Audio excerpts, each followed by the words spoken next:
Hundreds of Syrian troops and tanks move into Deraa. We're getting reports of heavy gunfire and bodies on the streets. Having tried offering concessions, the government is now using overwhelming force. And the question is whether the protesters will continue to show defiance. Is this the government's new strategy to quell dissent? I'm Lucy Hockings. Welcome to The Hub.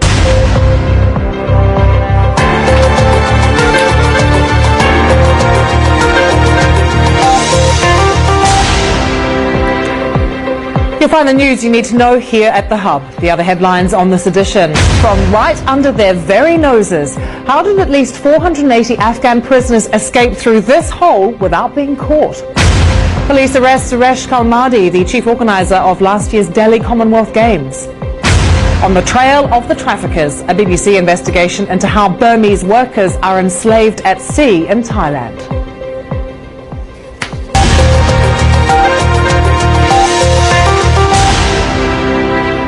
First on The Hub, a massive security crackdown is underway in Syria. The army has moved against protesters in the southern city of Deraa.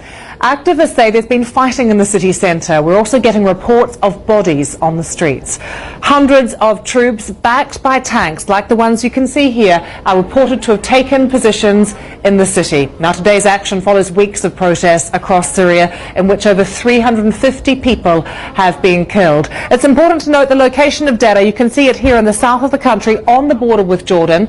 Now, Syria has denied claims today from Jordan that it's closed this border area. Foreign journalists aren't being allowed into Syria. Our correspondent Owen Bennett-Jones reports now from Beirut in neighbouring Lebanon. The Syrian army fighting its own people. These pictures, filmed and distributed by opposition activists, can't be independently verified by the BBC, but they do all show the same story.